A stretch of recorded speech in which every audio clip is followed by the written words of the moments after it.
A partir de agora, você ouve na Rádio Cairós 106.5 FM o programa Psicologia em Foco, com a psicóloga e psicanalista Elisandra Vieira. O rio de alegria está neste lugar.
Bom dia.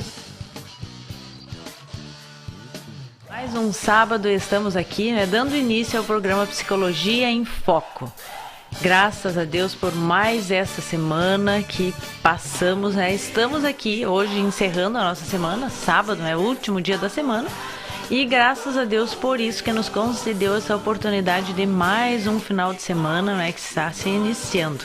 Hoje um dia, né, um pouco escuro, não tão claro, um sol que não está tão forte aqui na fronteira, mas enfim, não é um dia que, vamos dizer, um dia bonito, porque todos os dias são bonitos, né? Independente se tem chuva, se tem sol, e nós devemos sempre sermos gratos a Deus por tudo. Hoje, ainda falando sobre o nosso tema, né, que a gente vem desenvolvendo no mês de setembro, que é de valorização à vida, prevenção, cuidados e de ajudar aqueles que precisam, porque quando nós falamos de prevenção, quando nós falamos de valorização à vida, nós precisamos ajudar aqueles que talvez neste momento não estejam vivendo o seu melhor tempo, mas como tudo na nossa vida, sabemos que passa, porque já o texto bíblico nos diz que há tempo para todas as coisas, né? Tempo de chorar, tempo de cantar, tempo de plantar, tempo de colher. Então Deus tem o controle de todas as coisas nas suas mãos. Graças a Deus por estarmos aqui. Então hoje a gente vai estar falando sobre fatores de risco ao suicídio, fatores de prevenção. Eu vou estar falando um pouco, brevemente, porque a nossa hora passa muito rápido. E eu estarei trazendo alguns pontos que merecem a nossa atenção. Então eu te convido a ficar em sintonia com a Rádio Kairos, com o programa Psicologia em Foco, e também a chamar os amigos, convidar outras pessoas, compartilhar o link das lives, né, YouTube, Facebook, enfim, ficar em sintonia e ficar nos acompanhando nesta 1 hora de programa aqui na Rádio Kairos 106.5. Agora a gente vai com um louvor, não é, para a nossa meditação, e já retornamos falando sobre fatores de risco e fatores de prevenção ao suicídio, hoje encerrando essa temática, né, neste mês, mas como eu sempre falo, é um tema para todos os meses do ano. Prevenção e valorização à vida não é apenas no Setembro Amarelo, é em todos os meses do ano. Então fique conosco e fica aí com o louvor na sequência.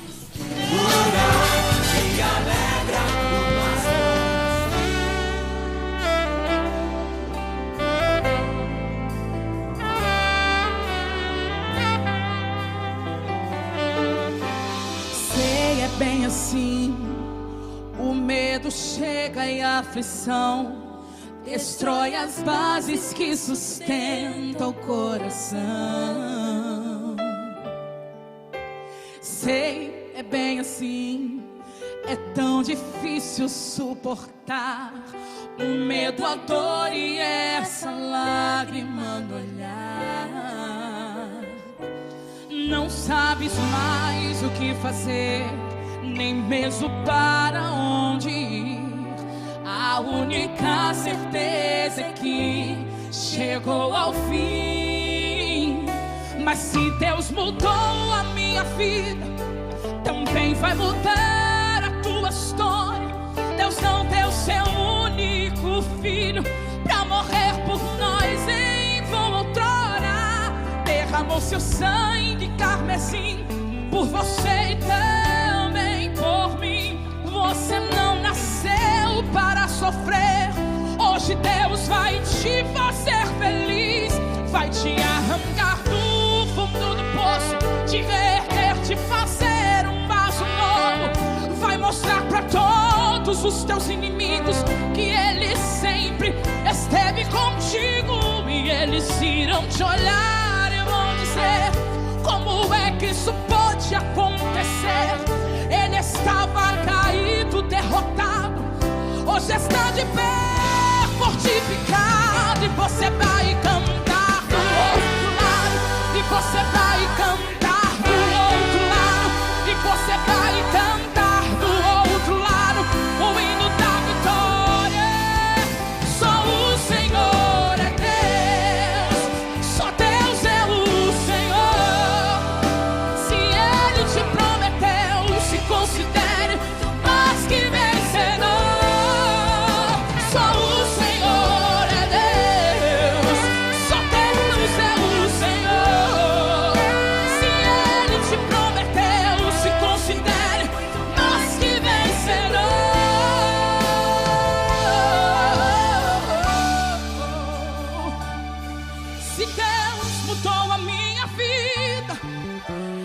vai mudar a tua história. Deus não deu seu único filho pra morrer por nós. Em vão outrora derramou seu sangue carmesim por você e por mim. Você não nasceu pra sofrer. O meu Deus vai te fazer feliz, vai te arrancar do fundo do poço, te erguer, te fazer um vaso novo. Vai mostrar pra todos os teus inimigos, Ele sempre esteve contigo. E eles irão te olhar e vão dizer: como é que isso pode acontecer? Estava caído, derrotado, hoje está de pé, fortificado. E você vai cantar.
E voltamos então depois desse nosso louvor, né, desse hino maravilhoso para a nossa meditação. Estamos de volta aqui no programa para falarmos então hoje sobre os fatores de risco e fatores de proteção ao suicídio, né?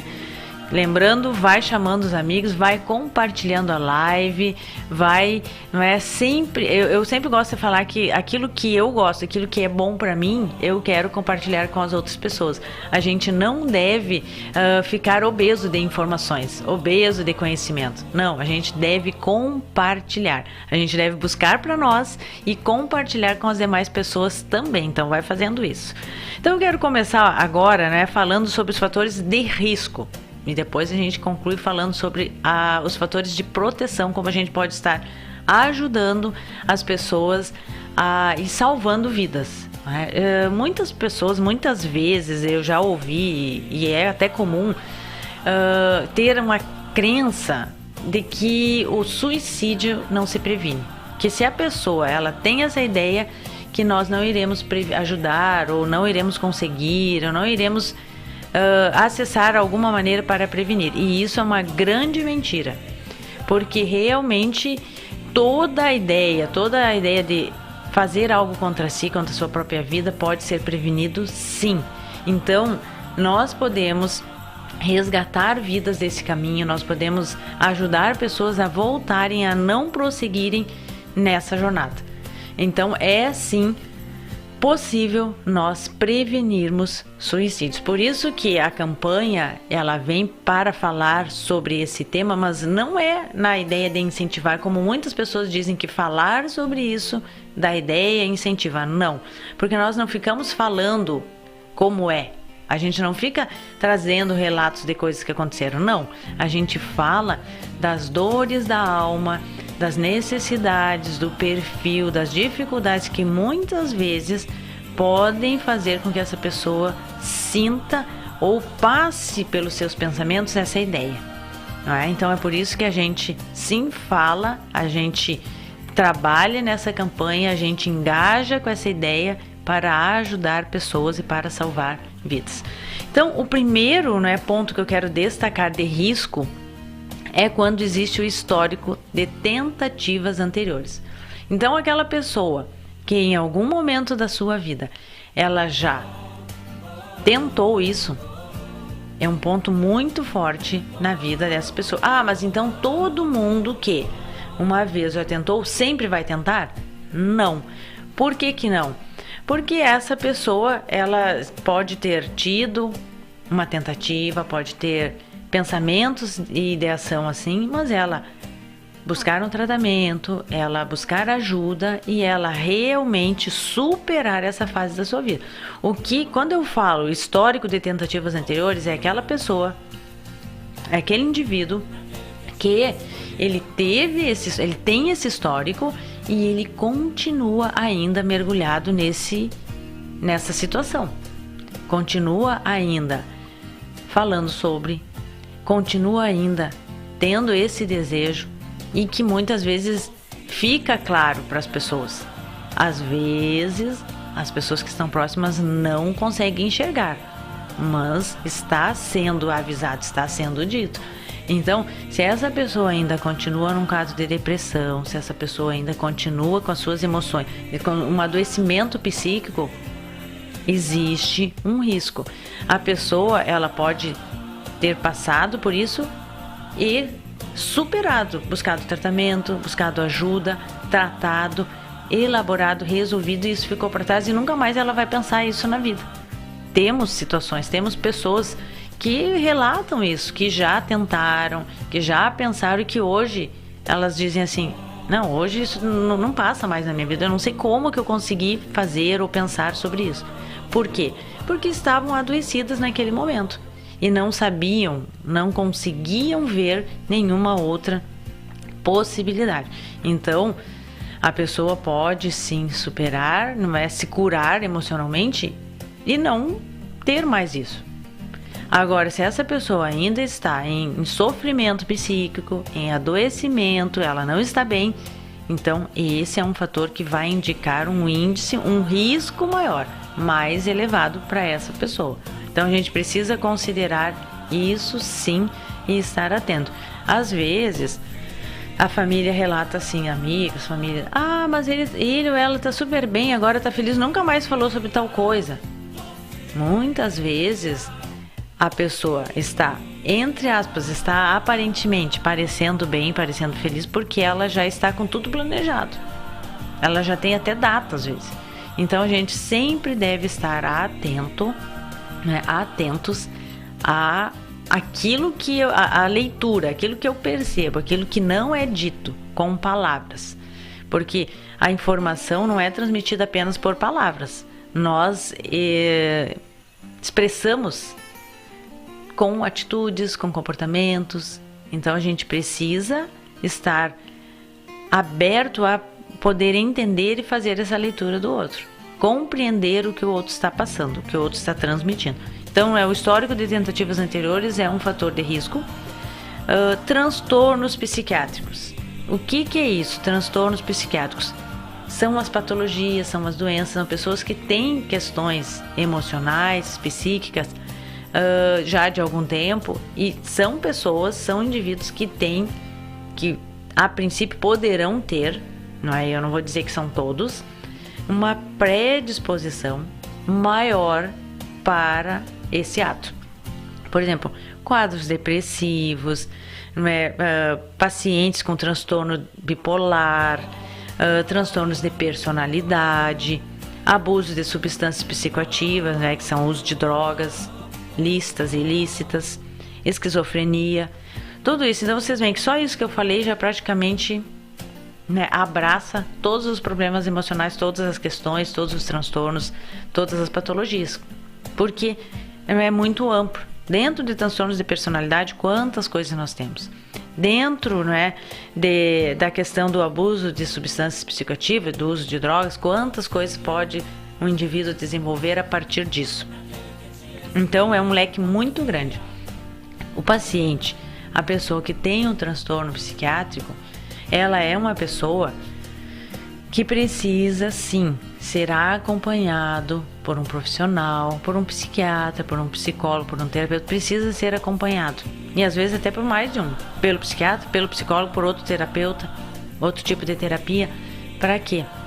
Para que essa pessoa ela consiga, saiba lidar com essa situação e vá superando, tenha tudo sob controle, esteja bem, esteja em tratamento, esteja tomando os medicamentos se necessário, esteja fazendo as suas terapias, e dessa forma a pessoa consegue levar a sua vida de uma forma saudável e viver, consegue, né, lidar normalmente, viver em sociedade, viver bem.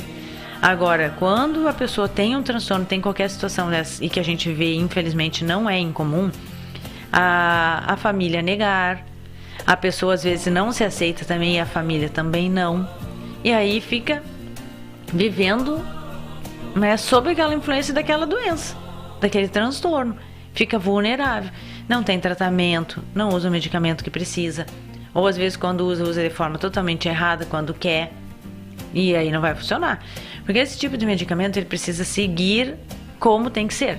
É uma vez por dia, é tal horário, não é hoje eu tomo porque eu tô me sentindo mal, 2, 3 dias eu não tomo, semana que vem eu tomo de novo. Não é para dor de cabeça. Eu tomei, passou dor, não preciso tomar de novo. Não. É um de uso contínuo. Então o efeito dele é pelo uso diário. É pelo uso como tem que ser. Não é? Então, se não há problema nenhum ter uma doença, uma patologia psiquiátrica, um transtorno, não há problema nenhum. Tem pessoas que têm problema no coração, no rim, no fígado, e tomam os seus medicamentos, fazem o seu tratamento. Por quê que quando é um transtorno psiquiátrico, quando é da área das emoções, da área da mente, as pessoas não valorizam ou têm vergonha ou não querem? Então, faça o seu tratamento e viva com qualidade. Não tem nada de errado eu precisar tomar um medicamento. Se eu precisar tomar, e se esse medicamento vai me trazer qualidade de vida, eu vou ficar bem, vou viver bem, vou trabalhar, vou viver em sociedade, vou me relacionar, eu vou tomar. E tudo bem, tudo tranquilo, não tem nada de errado com isso. Só que muitas vezes, muitas pessoas e muitas famílias não querem, acham que isso é bobagem que vai passar. A gente precisa sim ter o acompanhamento e fazer o tratamento adequado para cada situação. Então, é um fator de risco também, principalmente quando é não tratado ou quando é esse tratamento que não é efetivo, porque é de vez em quando, vai às vezes no médico, vai às vezes na terapia, toma o medicamento hoje, amanhã 3, 4 dias não toma. E isso acontece muito, infelizmente. Esse paciente é um paciente com risco. Histórico de abusos físicos e sexual e eventos familiares, outros eventos adversos, né, na família. O que são os eventos adversos? Por exemplo, quando essa família tem um paciente com transtorno psiquiátrico, por exemplo, sem controle, sem cuidado, que toda a família sofre. É um evento que pode comprometer a saúde dos que, a princípio, são saudáveis.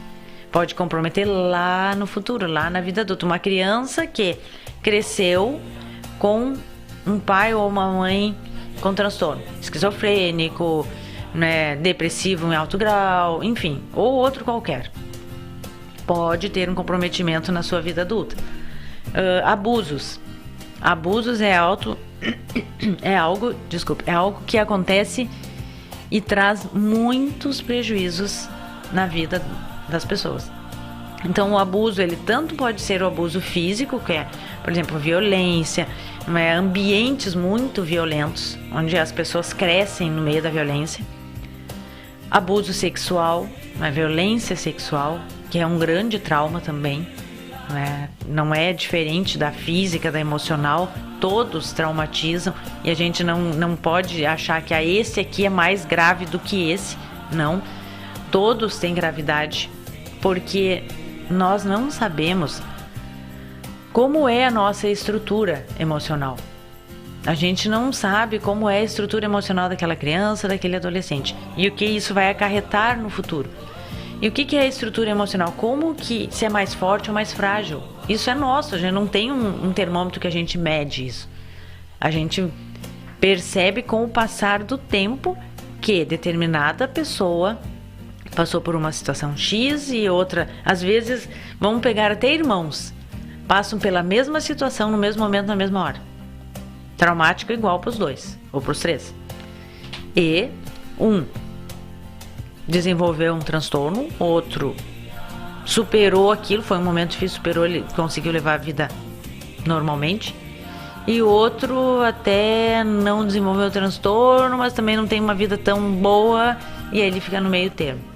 Então, é algo que a gente não tem como saber, só que nós vamos percebendo conforme as coisas vão se desenrolando e acontecendo. Então, como a gente não sabe, não tem como eu dizer que isso é mais grave ou menos grave. Tudo é grave. E todos esses eventos podem trazer grandes prejuízos, para a vida futura da pessoa. Na vida adulta, vir a gerar ou trazer pensamentos, pode ter deixado profundas feridas que a pessoa às vezes não fala, e a gente encontra muito, por exemplo, no abuso sexual. Aconteceu o silêncio das famílias. O silêncio é aquele assunto que não é dito, não existe, ninguém fala sobre isso, nunca aconteceu, ninguém, todo mundo sabe, mas ninguém sabe, ninguém fala nada, não se fala sobre.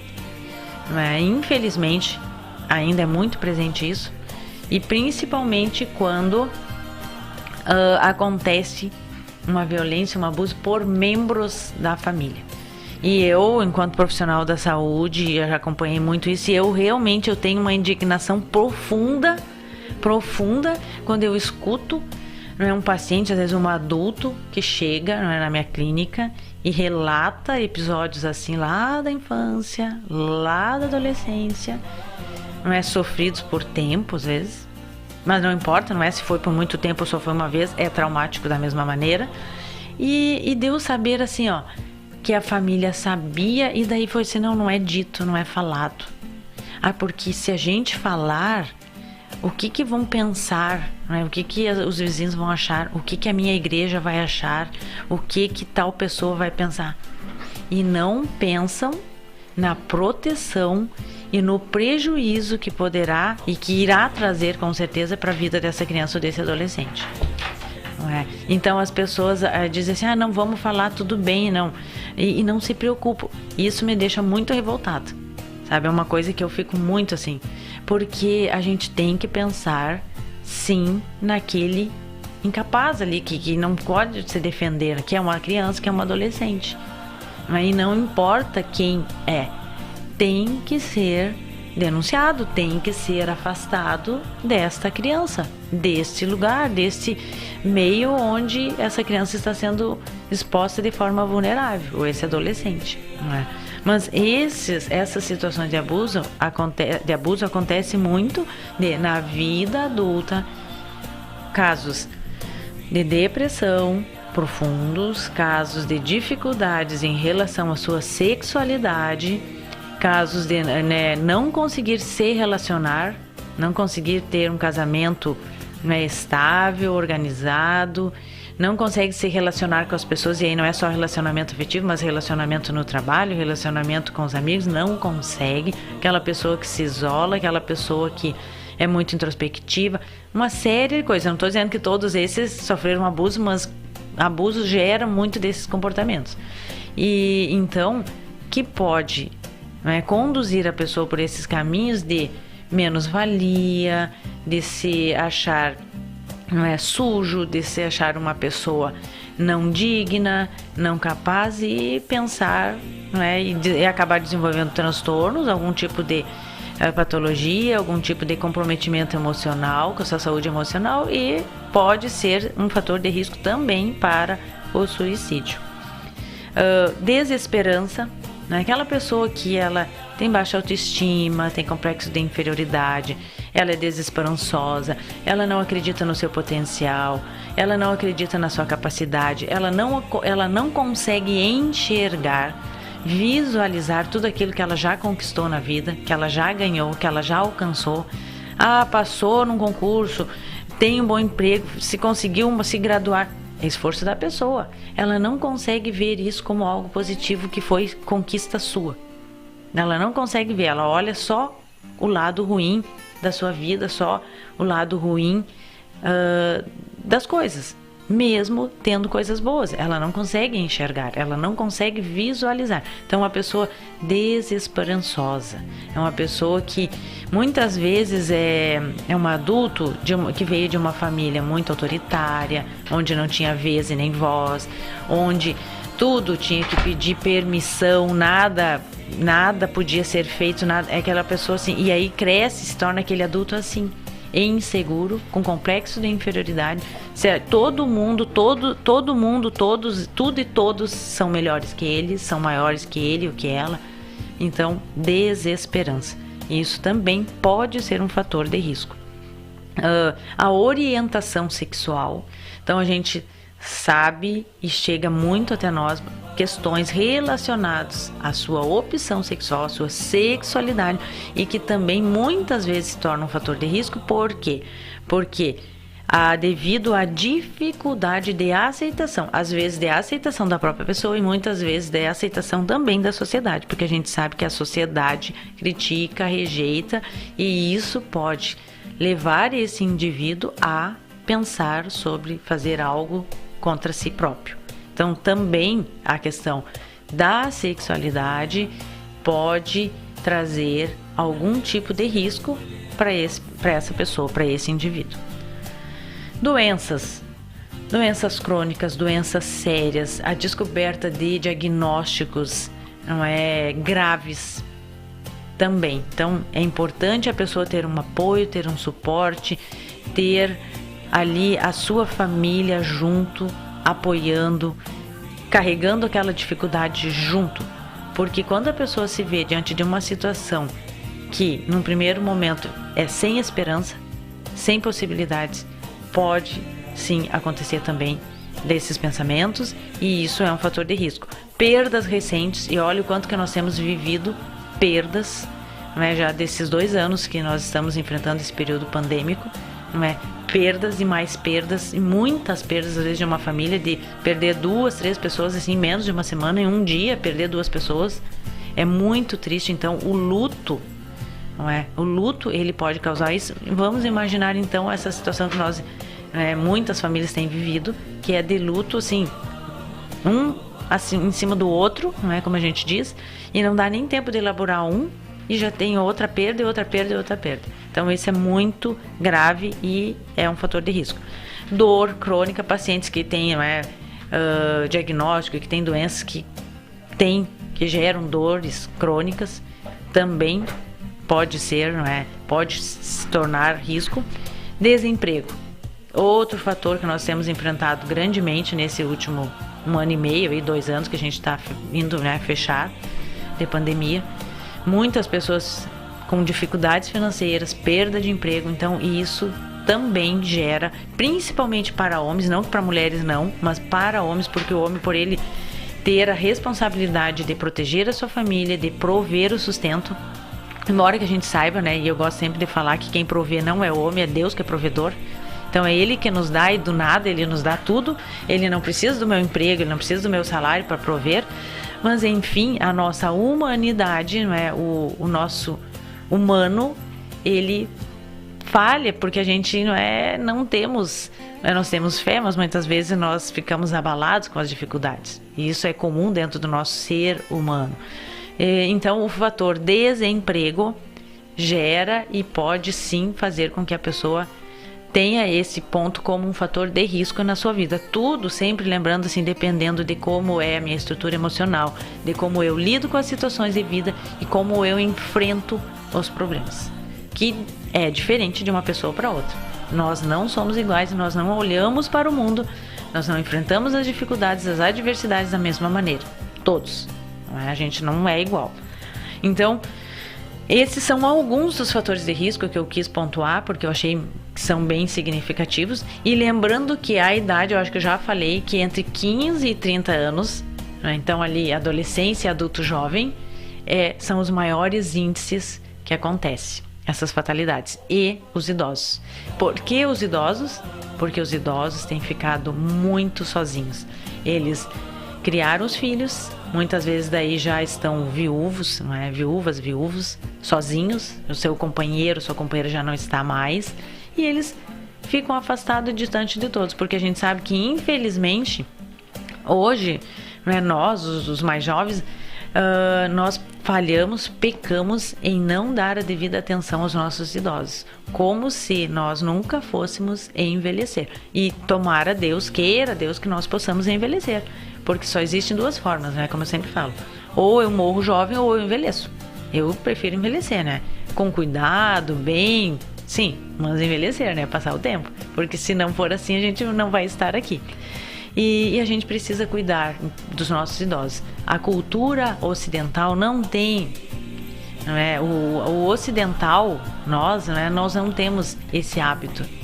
E a gente perde muito, porque o idoso, eles têm mais experiência, e se a gente parasse para ouvi-los, com certeza seria de grande ajuda nas nossas vidas. Então a gente deve olhar até para a cultura oriental e ver o quanto eles valorizam os idosos. Eu tenho até uma dica de um livro aqui, né, um parênteses, que eu anotei para quem gosta de ler, que é o livro do Hernandes Dias Lopes, pastor Hernandes Dias Lopes, que se chama Não Desista de Você. É um livro que fala muito sobre essas questões e que super vale a leitura. Eu que sou uma apaixonada pelos livros, não é? Sempre ando com um lendo, eu super indico esse livro. Quem gosta, anota aí. O nome é Não Desista de Você. E passando agora para finalizarmos aqui o nosso programa, já para o final, os fatores de proteção. Existem os fatores de risco, que a gente deve olhar e ficar atento, mas existem os fatores de proteção também. Então a gente, olhando, vendo os riscos, as possibilidades de que algo não está tão bem, a gente precisa caminhar na direção de proteção, de prevenir, de resgatar vidas e ajudar. Deixa eu ver aqui, Maria do Carmo, que nos deu bom dia. Esse pessoal está deixando comentário aqui, o pessoal está na audiência, mas só a Maria que nos deixou um bom dia aqui. Bom dia, Maria. E voltando, né, fatores de proteção, eu marquei, pontuei também alguns que eu acho importante. Primeiro, apoio social e familiar. Isso é muito importante, eu sempre falo, já falei várias vezes, e não só nessa questão de suicídio, mas que nós, seres humanos, precisamos do apoio da nossa família, do apoio social, a gente se sentir acolhido no grupo. A gente precisa estar inserido, a gente precisa pertencer. A ideia de pertencimento para o ser humano é muito importante. A gente precisa pertencer. Quando a gente fica fora, a gente não pertence a nada, nenhum lugar, isso é muito ruim, porque o ser humano, ele é um ser social. Nós precisamos estar, sim, inseridos em algum grupo. A gente precisa ter esse convívio social. Por isso, né, a gente falando até na questão do cristão, de congregar. Por que é importante congregar? Porque congregar é compartilhar, é estar junto. E quando nós estamos juntos, nós estamos vivendo um momento social. A gente conversa, a gente comemora, a gente chora junto, a gente compartilha as dificuldades, a gente se ajuda, no bom e no ruim. Então, é muito importante. E na nossa família também. Quando nós não sentimos o apoio, quando nós não sentimos acolhidos, quando nós não nos sentimos amados, se a minha estrutura, se o meu emocional já está fragilizado, se eu sou uma pessoa frágil emocionalmente, com a minha estrutura egóica muito frágil, é possível que isso possa me trazer algum prejuízo e essa pessoa não dê conta de suportar. Porque mesmo quando a pessoa é mais resiliente, é muito difícil. Tem dias que dá vontade de sair correndo, sumir no mapa, sem deixar, como eu brinco, endereço, telefone, contato, coisa nenhuma. Mas a pessoa respira, pensa e não faz isso. Agora, se o indivíduo, se essa pessoa não tem essa estrutura, é muito frágil, ele poderá não sair correndo literalmente, mas poderá tentar fazer algo contra si próprio. Então, a importância de estarmos atentos a quem está perto, quem está próximo e acolhermos, ouvir sem julgamento, porque é tão comum o ser humano, eu vou me incluir, todos nós somos tão fáceis para apontar o dedo para o outro, nós somos tão fáceis de julgar, não é? Porque o outro erra num erro diferente do meu, porque eu também erro, porque não existe esse ser humano que não erre. Então, eu julgar o outro, eu me coloco na situação de que eu nunca erro, eu sou a pessoa perfeita, faço tudo certo. E às vezes tem até alguns que dizem assim, porque eu fiz tudo certo. Porque eu tenho a consciência tranquila de que eu não fiz nada errado. Será? Aí fica a pergunta, será? Porque não existe essa pessoa, só existe um perfeito que passou nessa terra. Jesus. Não errou, não pecou, não falhou. Agora, todos nós, os demais, erramos e falhamos. Então, quando eu julgo o outro, quando eu acuso o outro, quando eu critico o outro, eu estou tentando me colocar na situação de perfeito. E quando eu sou imperfeito. Então, vamos acolher, vamos ter esse apoio familiar. Esse é um ponto, é um fator de proteção a qualquer tentativa, a qualquer coisa que a pessoa venha pensar em fazer contra si próprio. A questão não é da paternidade, da maternidade, que vem entrar dentro desse ponto também de apoio familiar, porque nós precisamos das referências, né, paterna, materna, de referências de pais, isso é muito importante. A religiosidade. E aí, quando eu falo religiosidade, eu não estou trazendo aqui placa denominacional, essa ou aquela igreja, não. Mas a questão da fé, da espiritualidade. O ser humano, nós somos um tripé, corpo, alma e espírito. A gente precisa cuidar dos três de forma igual. Se eu cuido de 2 e não cuido de 1, vai ficar em desequilíbrio. É igual um banquinho de 3 pés, se eu tirar um pedacinho ali, cortar numa dos pezinhos, eu tiro um pedaço, vai ficar ruim. Ninguém nem vai querer sentar, porque é horrível a gente sentar num banco que fica capenga, não é?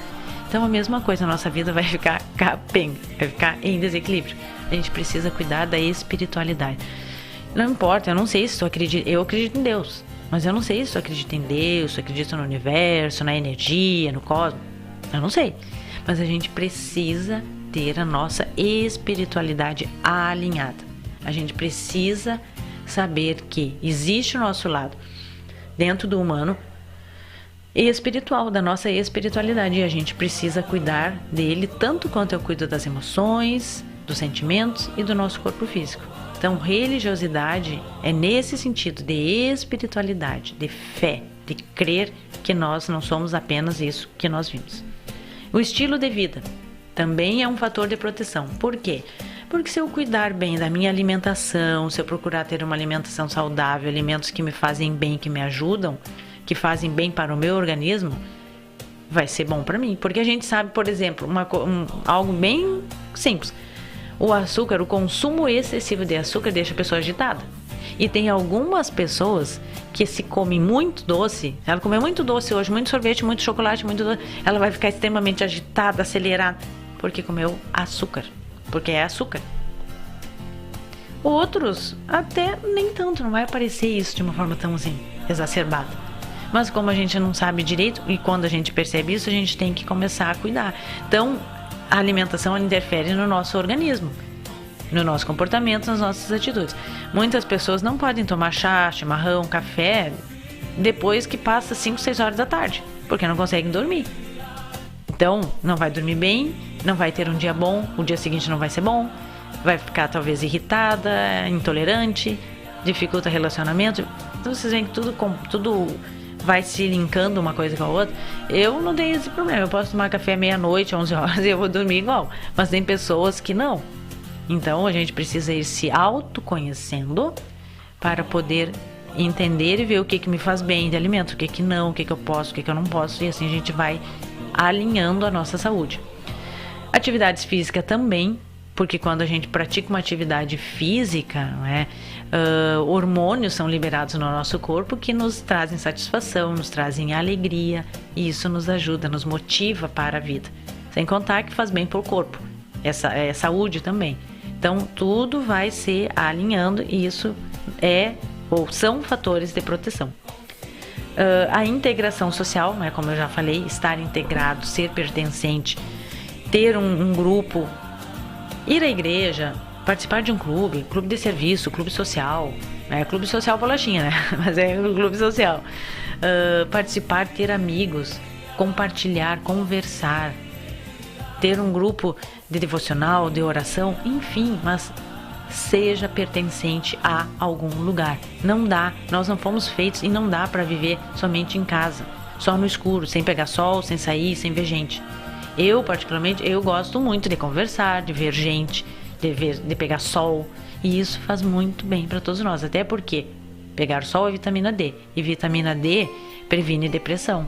O depressivo, geralmente, ele tem baixa de vitamina D. Então, cuida lá, pega sol. Trabalho, tempo de lazer, fazer o que gosta, trabalhar naquilo que gosta. Não é tanto que eu queria, mas eu preciso. Então deixa eu tornar esse trabalho, esse lugar mais prazeroso, mais agradável. Deixa eu trocar as minhas lentes dos meus olhos e enxergar o que de bom tem, não só o que de ruim. Porque às vezes eu só olho o ruim, aí o ruim grita diante dos meus olhos. E o que é bom eu nem enxergo. Então a gente troca as lentes, como eu falei. Troca as lentes, dá uma limpadinha.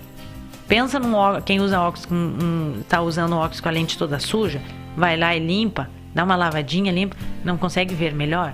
Então, às vezes a gente precisa trocar as lentes dos nossos olhos para olhar a vida e para olhar o mundo. Tudo na vida tem coisas boas e ruins, nunca vai ser apenas ruim.